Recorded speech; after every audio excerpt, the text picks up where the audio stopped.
اور عوام کے حقوق کے لیے کھڑے ہیں۔ عام انتخابات کا انعقاد آئین کے تحت 90 روز میں کروایا جائے۔ ملک بھر کے وکلا آئین کے دفاع اور شہریوں کے حقوق کا تحفظ کریں گے۔ پاکستان اس وقت تاریخ کے انتہائی نازک حالات سے گزر رہا ہے۔ ادارے آئین کے تحت انتخابات کے انعقاد سے گریزاں ہیں۔ قانون نافذ کرنے والی ایجنسیاں اور ادارے بنیادی انسانی حقوق کی پامالی کر رہے ہیں۔ وکلا برادری کو جبری گمشدگیوں پر شدید تحفظات ہیں۔ پیٹرول اور بجلی کی قیمتوں میں اضافے پر شدید تحفظات ہیں۔ اور پھر یہ بھی کہا گیا کہ الیکشن کمیشن 90 دن میں عام انتخابات کا انعقاد یقینی بنائے۔ کوئی نگران سیٹ اپ 90 دن سے زائد عرصے تک قائم نہیں رہ سکتا۔ پنجاب میں اور خیبر پختونخوا میں تو 90 دن سے زائد ہو گئے ہیں، بہت دیر کی مہربان آتے آتے۔ چلیں، پنجاب اور خیبر پختونخوا کی نگران حکومتیں غیر آئینی ہیں۔ افواج پاکستان آئین و قانون کے تحت اپنی ذمہ داریاں پوری کریں۔ عام شہریوں کا فوجی عدالتوں میں ٹرائل آئین میں دی گئی آزادی کی ضمانتوں کے خلاف ہے۔ حکومت یا کوئی ادارہ کسی جج کو دباؤ میں لا کر اپنی مرضی کا فیصلہ نہیں کر سکتا، اپنی مرضی کا فیصلہ نہیں لے سکتا۔ جو ایسا کریں گے وہ ان کے خلاف قانون کے مطابق کارروائی ہوگی۔ سیاسی بنیادوں پر گرفتار کیے گئے سیاسی کارکنوں کو فوری رہا کیا جائے۔ فوج کی حراست میں موجود عام شہریوں کو سول عدالتوں کی تحویل میں دیا جائے۔ خواتین کارکنوں کو ہراساں کرنا اور گرفتاریوں کی شدید مذمت کرتے ہیں۔ بجلی، تیل اور گیس کی قیمتوں میں اضافہ واپس لیا جائے۔ سپریم کورٹ بار ملک کی معاشی صورتحال کے تناظر میں تمام سٹیک ہولڈرز کو مدعو کرتی ہے کہ تعمیری مکالمے کا آغاز کریں۔ اب اس میں چونکہ بہت سارے وکلاء تھے جنہوں نے مختلف باتیں کی ہیں، شیخ احسن الدین صاحب جو ہیں انہوں نے بھی خطاب کیا اور کہا کہ جی آج پاکستان میں سپریم کورٹ ہو یا ہائی کورٹ، سب عدالتیں ذلیل و رسوا ہو چکی ہیں۔ عام شہریوں کا ان عدالتوں پر اعتماد ختم ہو چکا ہے۔ سابق سیکرٹری سپریم کورٹ بار راجہ جاوید عباس صاحب نے کہا کہ جی آج پاکستان کی سرزمین بے آئین ہو چکی ہے، عدالتیں بے اختیار ہو چکی ہیں اور سول آرڈر ختم ہو چکا ہے۔ اعلیٰ عہدوں پر بیٹھے ہوئے لوگوں سے گزارش ہے کہ وہ عارضی منصب لے کر بیٹھے ہیں، منصب تو آنا جانا ہے۔ اس پاکستان کے ساتھ آپ نے بہت کچھ کر لیا، اب خدا کا خوف کریں۔ ایڈوکیٹ توصیف آصف صاحب نے بھی خطاب کیا اور انہوں نے کہا کہ جی ہم نے پہلی دفعہ دیکھا ہے کہ پارلیمان کے اندر عوام کی آواز کو دبانے کے لیے قانون سازی کی گئی ہے، توہین پارلیمنٹ کا قانون بنایا گیا، عام شہریوں کو دبانے کے لیے آفیشیل سیکرٹ ترمیمی ایکٹ بنایا گیا۔ توفیق آصف صاحب نے یہ بھی کہا ہے کہ جی پاکستان کے موجودہ حالات کا اصل ذمہ دار اعلیٰ عدلیہ اور ججز میں تقسیم ہے۔ اس میں بھی کوئی شک نہیں ہے کہ سپریم کورٹ آف پاکستان میں جو تقسیم ہے، جسٹس منصور علی شاہ، قاضی فائز عیسیٰ اور اطہر من اللہ صاحب اور جو دیگر ججز، خصوصاً یہ جو کیسز تھے supreme court judgment and review, اس میں اور یہ جو 90 دن میں انتخابات کے حوالے سے ان ججز کا جو پوائنٹ آف ویو سامنے آتا رہا ہے اور جس طرح کورٹ پروسیڈنگ میں انٹرفیرنس کی گئی ہے، تو وہ سب سامنے، اس میں کوئی شک نہیں ہے کہ عدلیہ کی بے توقیری کی ایک وجہ ججز کی تقسیم بھی ہے۔ صدر کراچی بار جو ہیں انہوں نے بھی خطاب کیا، انہوں نے کہا کہ 2007 کی تحریک کے بعد ججز کو تو بہت کچھ مل گیا لیکن عوام کو کچھ نہیں ملا۔ لطیف خان کھوسا صاحب نے کہا کہ جی ایک دفعہ چودھری پرویز الہی کیس میں ہائی کورٹ توہین عدالت میں سزا دے تو کوئی پولیس والا غیر قانونی احکامات نہیں مانے گا۔ یہ ساری باتیں کی گئی ہیں۔ اب اللہ کرے یہ جو کچھ کہا گیا اس پر عمل بھی ہو، اور اگر اس پر عمل نہیں ہوتا تو پھر وکلا جو ہے وہ اس ملک میں باقاعدہ ایک تحریک شروع کریں اور حکومت کو دباؤ میں لا کر یہ سارے مطالبات جو ہیں وہ منوائے جائیں۔ میں ہوپ فل ہوں کہ ایسا ہی ہوگا اور وکلا تنظیمیں جو ہیں، خصوصاً پنجاب بار کونسل اور سپریم کورٹ بار کونسل کی جو ذمہ داری تھی وہ اب تک پوری ہوتی ہوئی نظر نہیں آ رہی۔ پاکستان کے اندر جب بھی کوئی غیر قانونی اور غیر آئینی کام کیا جائے گا تو وکلا کی میں سمجھتا ہوں سب سے زیادہ ان پر بھاری ذمہ داری عائد ہوتی ہے کہ اس ناانصافی، اس غیر آئینی غیر قانونی کام کے خلاف علم بغاوت بلند کریں۔ بہرحال اب چونکہ یہ سلسلہ ہو گیا ہے شروع، اس کے ساتھ ساتھ ناظرین پاکستان پیپلز پارٹی جو ہے اس کے خلاف جو ہے اب وہ کارروائیوں کا لگتا ہی یہی ہے کہ آغاز ہو گئے اور اب پاکستان پیپلز پارٹی کی چیخیں جو ہیں وہ آہستہ آہستہ نکلنی شروع ہو گئی ہیں۔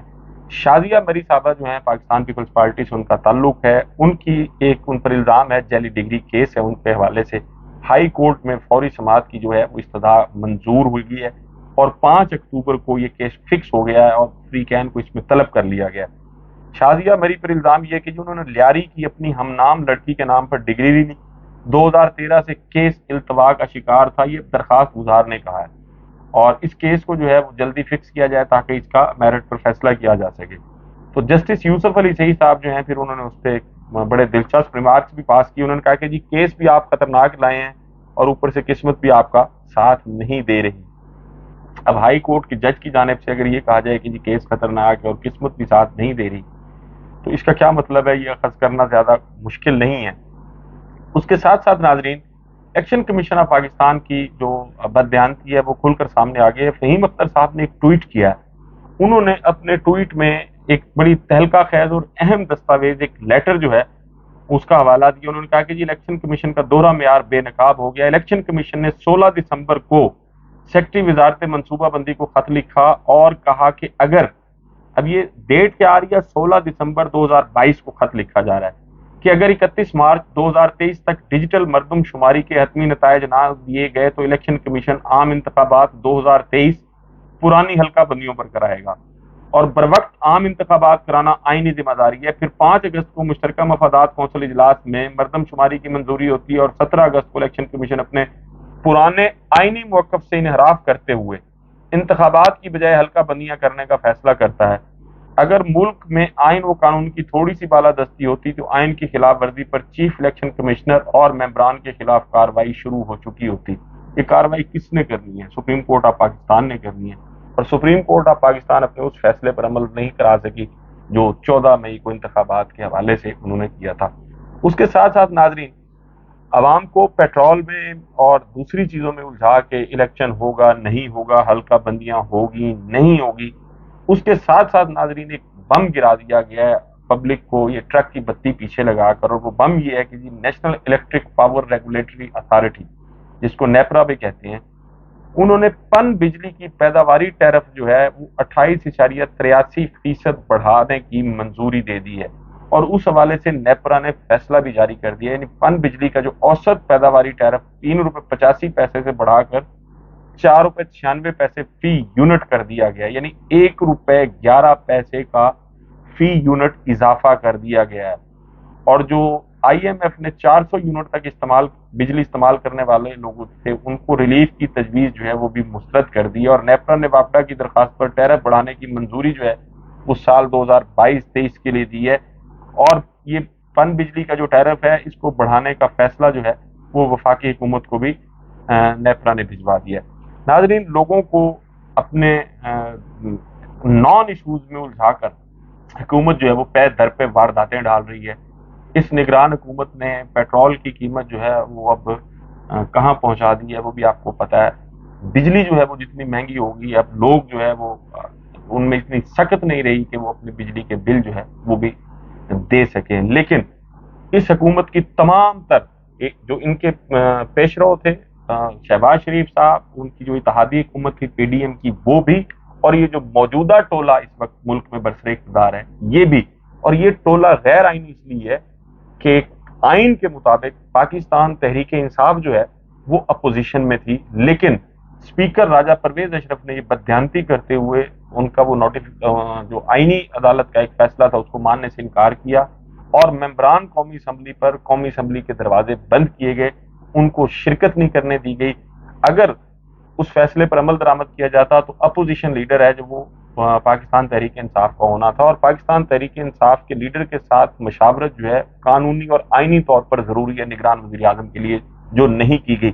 راجہ ریاض جیسے جو پپٹ یا ایک کٹ پتلی اور ایک مورے کے ساتھ گفتگو جو ہے وہ بظاہر تو کی گئی، لیکن جن لوگوں نے فیصلہ کیا وہ آپ کو بھی پتہ ہے، مجھے بھی پتہ ہے۔